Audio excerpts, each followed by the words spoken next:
आज दुनिया में एक बहुत बड़ा भय व्याप्त है और भय इसलिए व्याप्त है कि अमेरिका अपनी शक्ति का दुरुपयोग कर रहा है।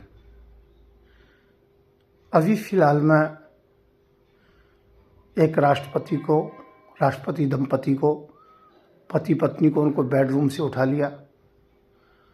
भाई आपने लादेन को मारा, उसका तो दुनिया समर्थन करती है, पर आपकी कोई बात ना माने और आप उनको ज़बरदस्ती उठा लें तो ये शक्ति का दुरुपयोग है।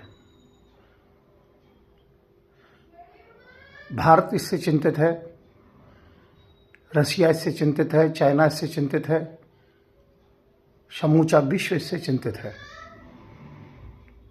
इसके लिए कोई ना कोई एक योजना बननी चाहिए, संयुक्त राष्ट्र की बैठक होनी चाहिए और उसके पश्चात में इस बात को बताना चाहिए कि आप महाशक्ति हैं। इसका मतलब ये नहीं आप किसी पर भी इस प्रकार से कर सकते हो। आप लड़िए, युद्ध कीजिए, वहाँ की नीतियों का विरोध कीजिए, पर ज़बरदस्ती किसी राष्ट्रपति या प्रधानमंत्री को उठा लेना ये गलत है। मैं आज समझा हूँ कि मोदी जी को इतना बुरा भला कहा, टैरिफ इत्यादि लगाए, पर मोदी जी क्यों नहीं बोले? क्योंकि भविष्य में मैं भी राष्ट्रपति का चुनाव लड़ने वाला हूँ, ये परिस्थिति हम लोगों के भी सामने आएगी।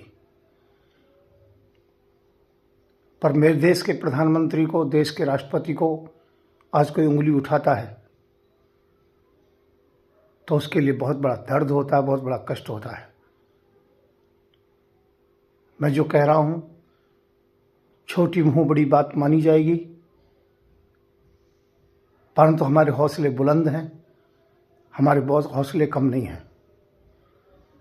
इस देश में, इस मिट्टी ने बहुत बड़े प्रधानमंत्री दिए हैं। इंदिरा गांधी कभी अमेरिका से नहीं झुकी, अटल जी कभी अमेरिका से नहीं झुके। पाकिस्तान के मामले में कितना भी उनको दबाया गया तो मोदी जी कहीं नहीं झुकेंगे।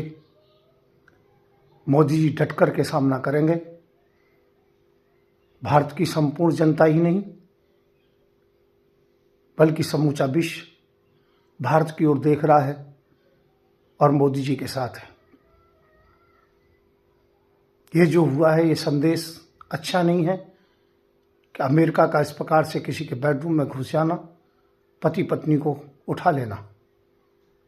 इसके लिए समूचे विश्व को कोई ना कोई रास्ता निकालना चाहिए, जिससे कि इससे आगे कोई देश के ऊपर इस प्रकार की आपदा ना आए।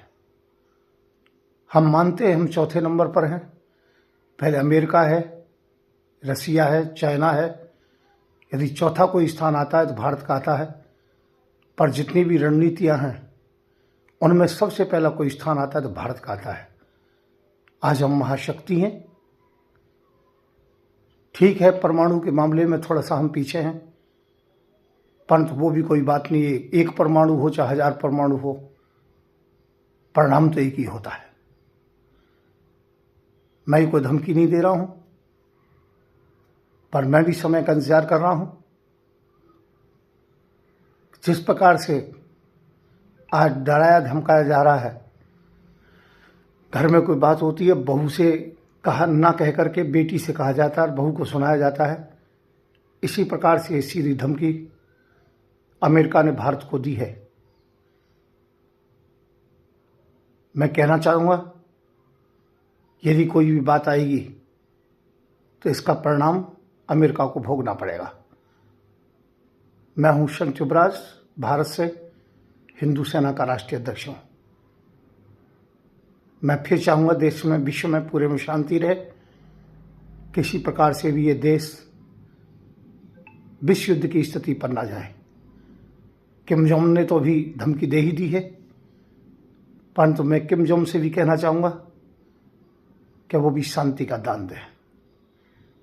दुनिया एक पागल के पीछे पागल ना हो।